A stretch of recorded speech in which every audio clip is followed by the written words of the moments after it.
Welcome back to From Post to Power, where we explore the intersections of wellness, self-expression, and the journeys that shape us. I'm your host, Tyla, and today's guest brings an incredible fusion of mindfulness, entrepreneurship, and inner strength. Our mission here is to share stories of transformation. Today, we're joined by Natasha, the heart and mind behind Subconsciously Healthy. Natasha is a Brooklyn-based mom, an advocate for preventative health, and someone who has turned her wellness practice into a powerful mission to empower others, especially mothers, to take charge of their health. Natasha, welcome. Your story is so inspiring.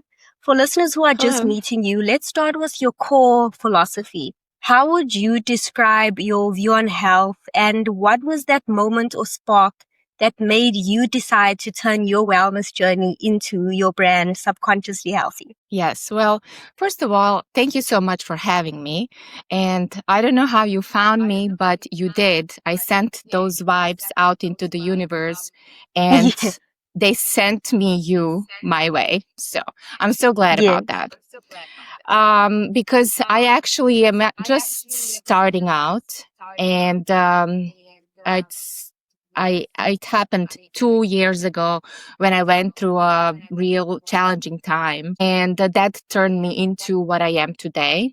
So I decided to change that into something that I can offer to others, help to others. I am here to share my knowledge and hopefully empower other people, especially women, to on a way to the healthy lifestyle and just, their better way to live our lives. Yeah.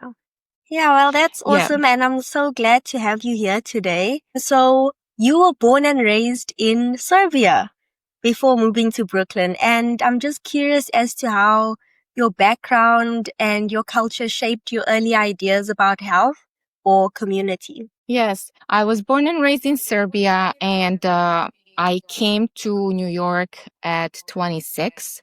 I am now 44, so it's been a while. And I came all by myself. I believe that just made me the person I am today. I would say I'm a pretty tough person.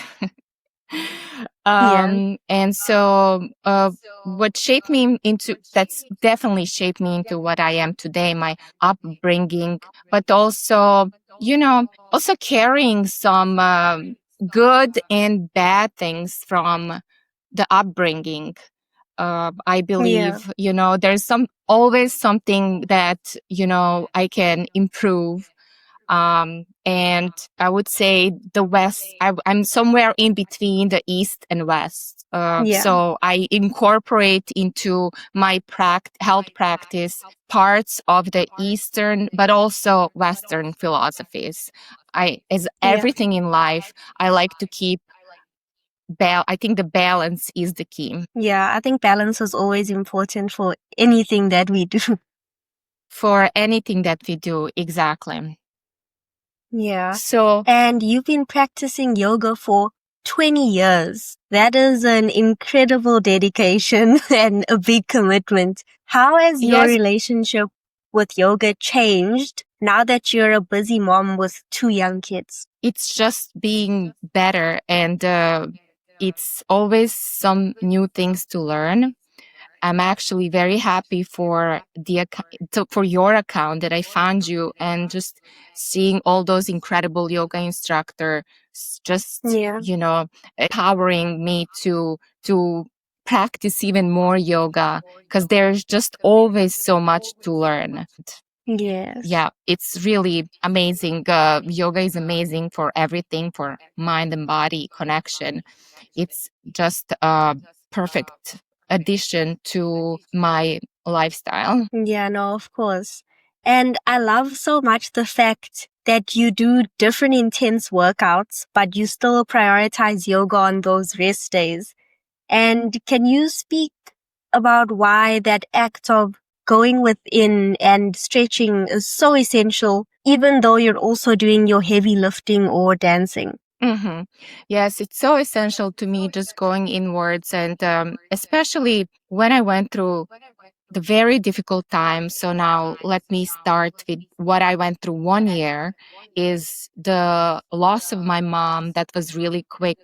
I was still breastfeeding my baby, and Yeah. I was diagnosed with thyroid cancer as well, just a month Oh, after my mom passed away. And my baby, in while I was pregnant, she was diagnosed with two abnormalities that after she was born, she needed to have two surgeries. So I was going through a lot that year. That was 2023. I will never forget. But one thing that helped me to go through it all is really meditation. It's yeah. unbelievable what kind of power it gave me. Meditation, visualization, yoga on the days where I was just detoxing. I couldn't really do much in terms of workouts. I couldn't do any other workout but yoga because I Yeah. was just cleansing, I was juicing, and it just was crucial for my healing journey. Wow, that is a very, very hectic story, and we're going to delve a bit deeper into that just now. But when I was reading through your document, you said you used quite a powerful phrase that your wellness practice is your religion. What does that look like for you in the small daily moments, just beyond eating well or exercising? hmm It's just, day to day coming back to it, doing everything with the intention of being healthy. So even, for example, if my kids are eating pizza,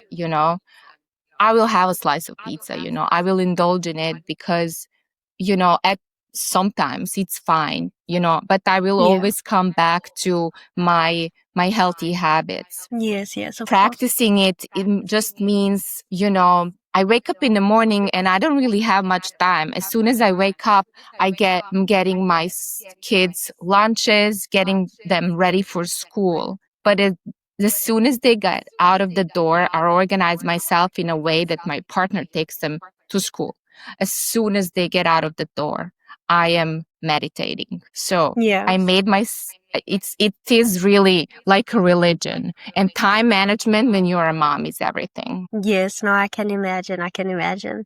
And Really as being we, organized and not having enough time, sorry, being organized and just not having enough time, for yourself. Just stealing these little moments where you can actually grab for yourself, it's yeah, priceless. So I'm really yeah, use no, them well definitely. for my self-care. Yeah, you always need those moments just to touch base with yourself and just pull yourself towards yourself. Yes, exactly. It's so, so important. Yeah.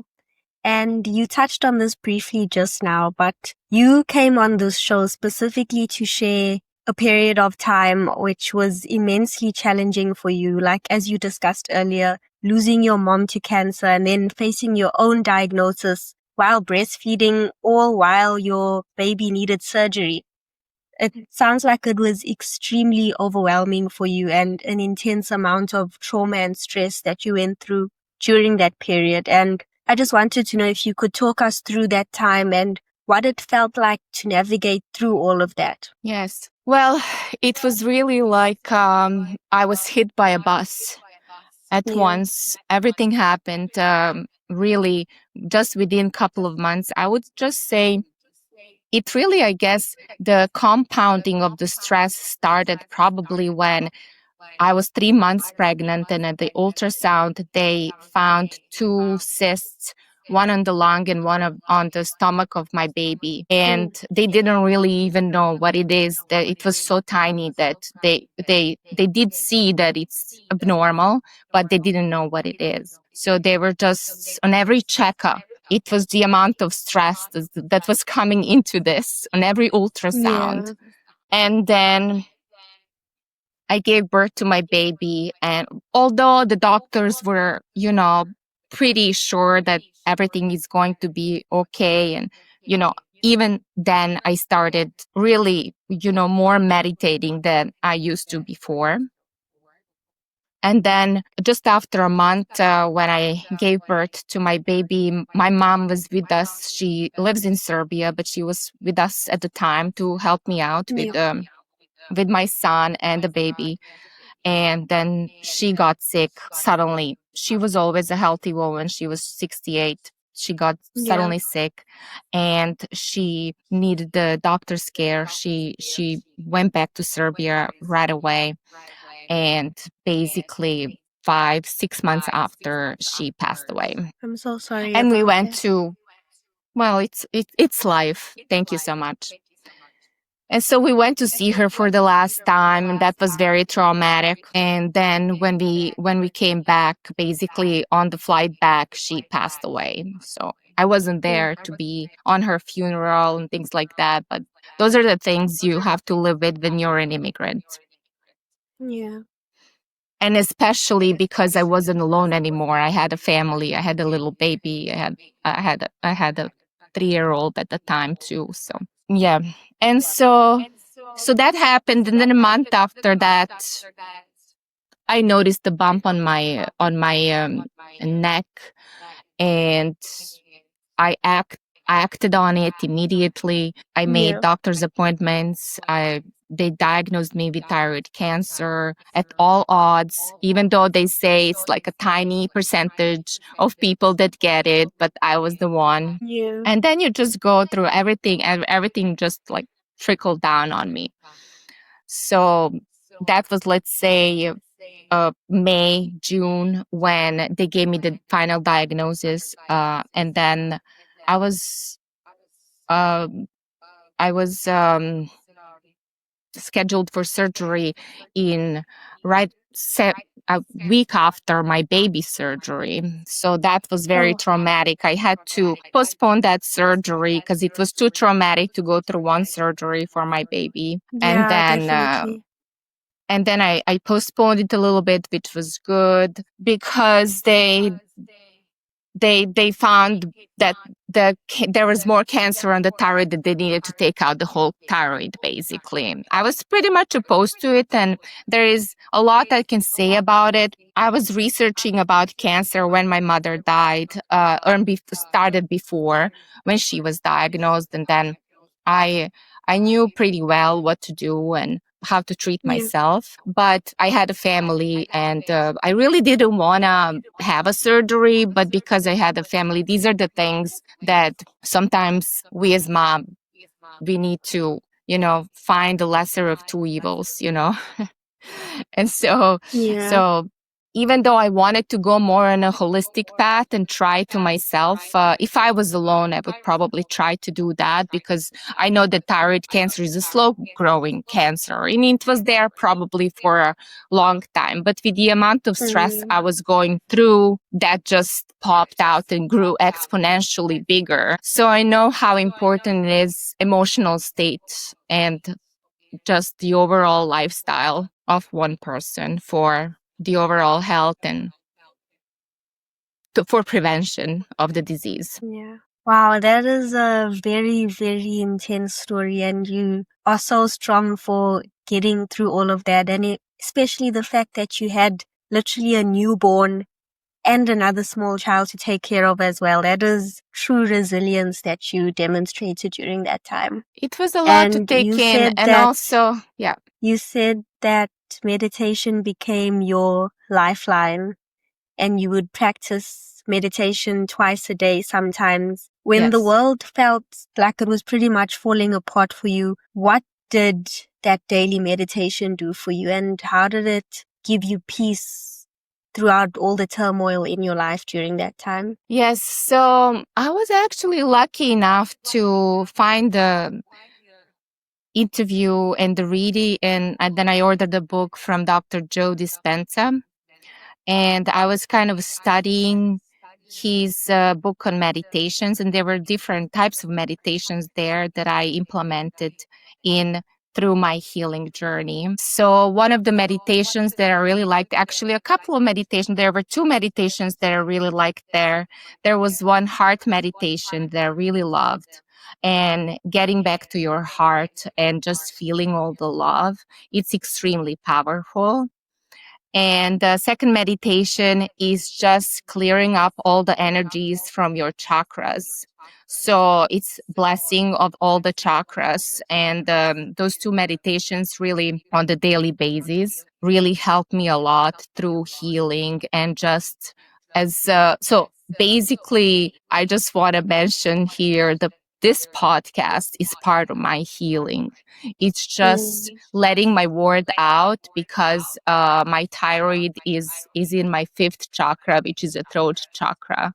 So Yes, I yes. decided that I would like to be more speaking out because Mm, one part of it is also I'm an immigrant, right? And English is my second language. So it was a lot of it suppressing of the language or not yeah. really speaking out loud because, of maybe being of feelings of embarrassment or not feeling that I may not say things right in the right way.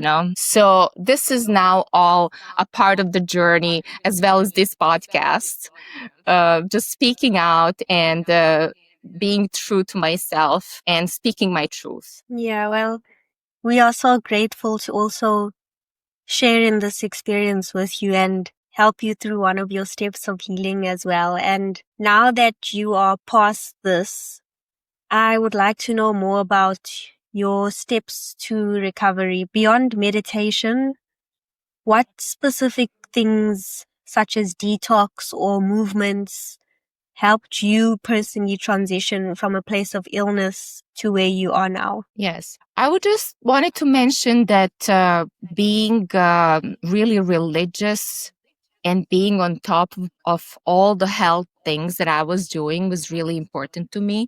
And that gave me power, even though it was very hard. For example, one of the crucial parts of healing that I think it is, and I'm implementing it now twice a year, is water fasting. I heard, I learned, I saw the research that it's very good for us humans to fast regularly. So I was able to do water fasting. Basically, my baby was 9 months old and I was still breastfeeding, but I decided that I needed to stop just because to give a chance to myself to heal. So I immediately, when I stopped breastfeeding, I went into water fasting, which first time I did lasted 3 days, and it wasn't actually as hard as I thought it would be. And I recommend it to everybody. Mm. So water fasting is very important. Then I went on to detoxing with just juicing for a month. And there is a protocol where you are detoxing your gut. You're going through all the detoxification processes to helping detox, like dry brushing and colonics, lymphatic drainage, Yeah. saunas, all the things while you're doing it to help detox. Then parasite cleanses, liver cleanse, kidney cleanse, blood cleanse, and that's like the whole. And during that time, also, I was only able to do yoga and meditation and walking, of course. I love walking. Yeah. So now I And implement these water fasting practices twice a year, and I'm actually due for one now. So I will probably in a couple of days, I will do one. and usually how long do you do these water fasts for? Yes, I do them for 3 days. But my goal is to be able to do it for 5 days. It's very, very hard. I actually did it more once for 96 hours. I was able to do that. So that's more than 3 days. That's more like 3.5 day. I was able to do Yeah. that. But 5 days is something is a goal. Mm. And what was the most profound and eye-opening lesson that you learned about prevention and how the body handles trauma and chronic stress? Yes. Well, I feel like all the disease actually starts from that emotional and chronic stress. So I believe that working on releasing that stuck energy, on releasing those emotions is extremely important, but not many people do it or know how to do it. Yeah.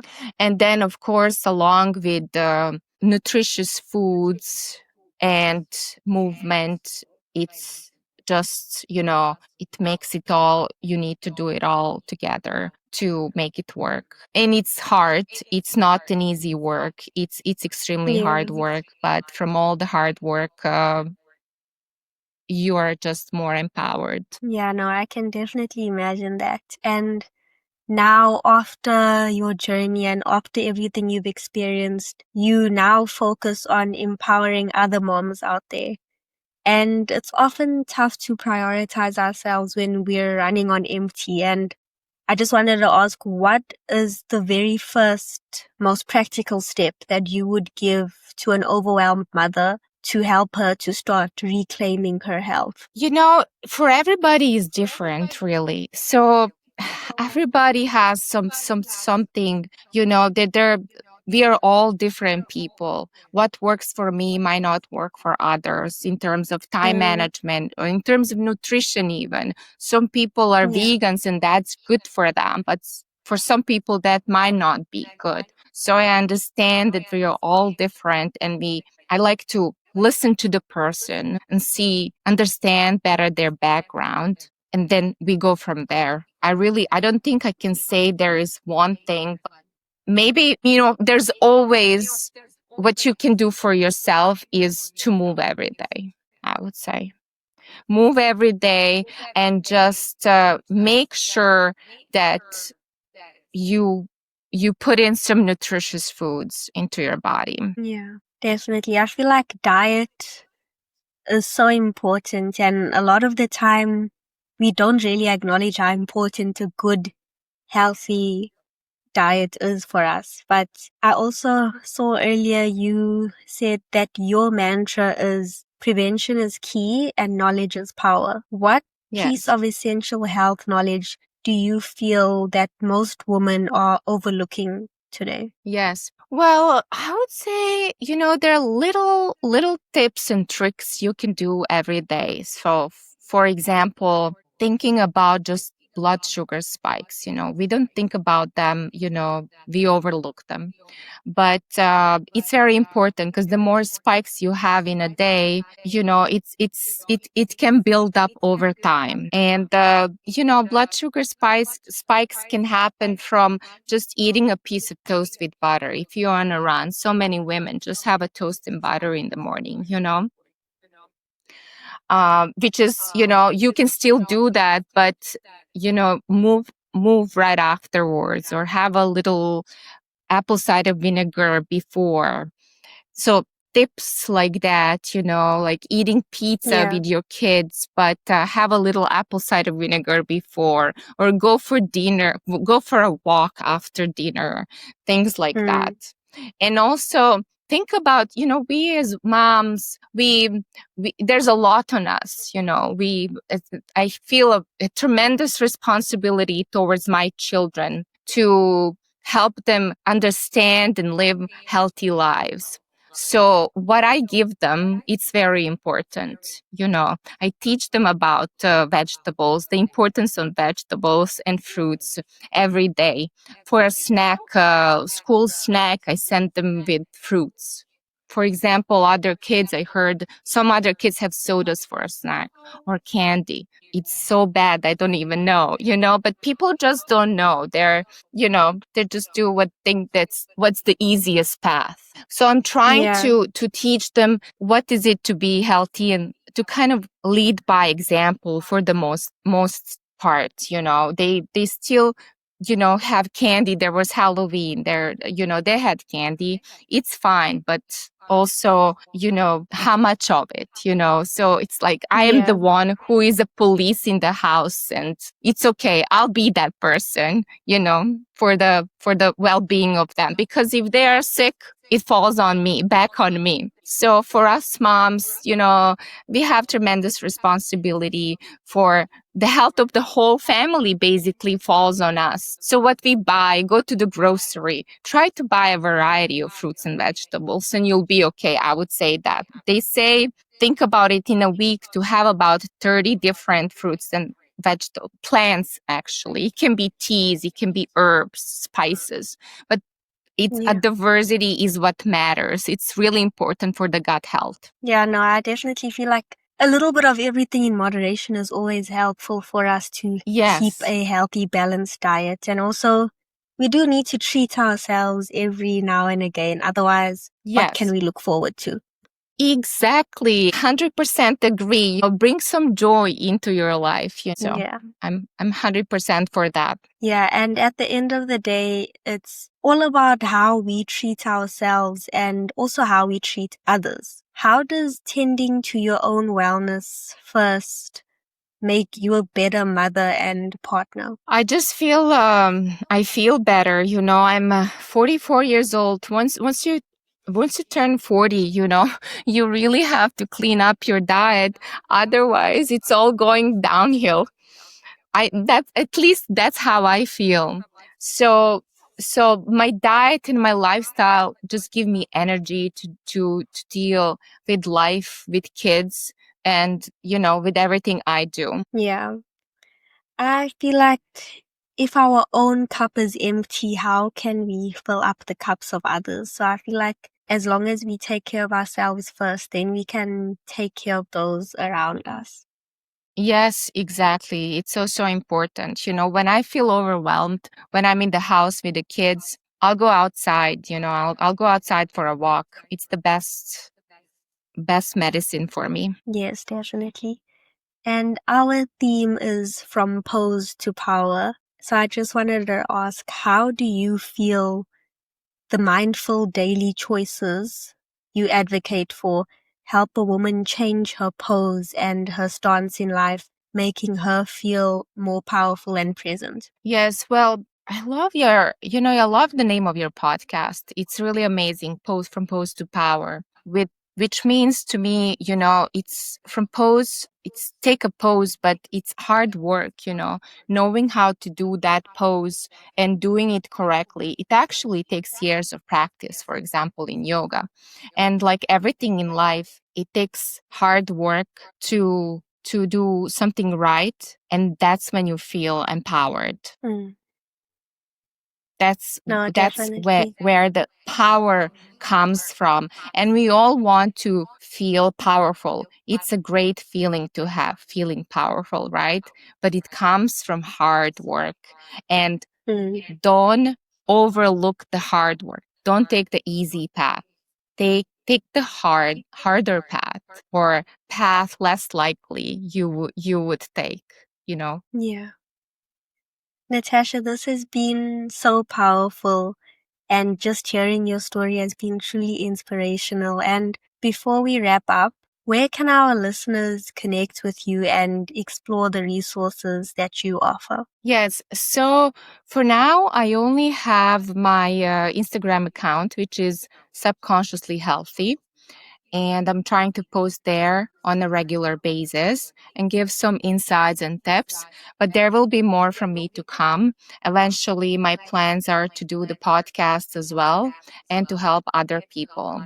And for now, because you gave me this opportunity to be a guest on your podcast, I would like to offer your listeners health coaching, free health coaching. So for anyone who listens to and is going through, I'm big on changing habits. So changing bad habits. If you're addicted to anything, for example, sugar, it can be whatever you want to change in your life. Send me a message in a DM, Subconsciously Healthy. I would say that's how they can find me.